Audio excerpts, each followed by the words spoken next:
Hello guys, जैसे कि समाजशास्त्र के विकास में हम दो स्टेज ऑलरेडी पढ़ चुके हैं। और पहले स्टेज में तो था जादू टोना और धर्म और अंधविश्वास पे ज़्यादा जोर था, सुपरस्टिशियस था, सोसाइटी बहुत ज़्यादा सुपरस्टिशियस था। ठीक है। उसके बाद सेकंड स्टेज में थोड़ा बहुत तर्क आने लगा। और अब हम पढ़ते हैं थर्ड स्टेज और फोर्थ स्टेज।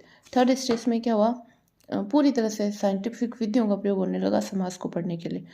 और प्रमुख विद्वान इसमें आते हैं हॉब्स, लोक, रूसो। रूसो देते हैं सोशल कॉन्ट्रैक्ट थ्योरी।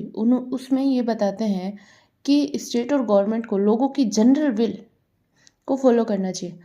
मतलब ऐसे राज करो कि लोगों की इच्छाओं को मानो, उनको सुनो, ऑटोक्रेटिक मत बनो। ठीक है। और थॉमस मूर पढ़ते हैं, बुक लिखते हैं एक यूटोपिया।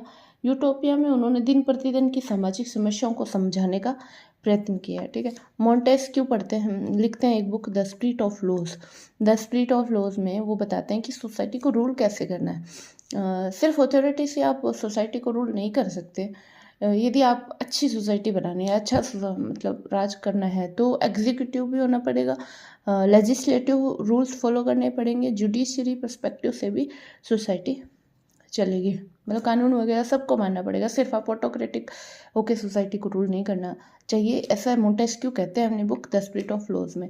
और रूसो है ना, रूसो नहीं, लोक। हाँ, जो यहाँ पे मैंने जॉब हॉब्स और लोक का भी मेंशन किया है।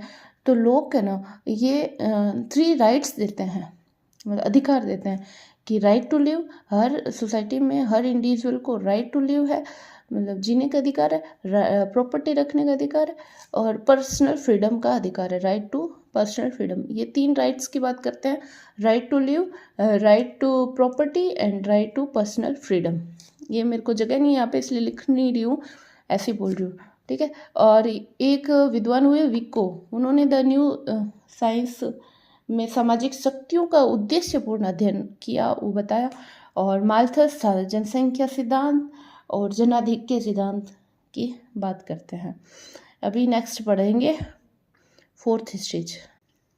दोस्तों, थर्ड स्टेज में जैसा कि हमने देखा साइंटिफिक मेथड, और मनुष्य बहुत ज़्यादा साइंटिफिक हो गया था सोसाइटी को समझने के लिए, अपने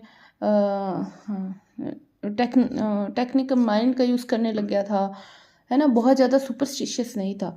तो इसी तरह से ये डेवलपमेंट ऑफ सोशोलॉजी की थर्ड स्टेज है।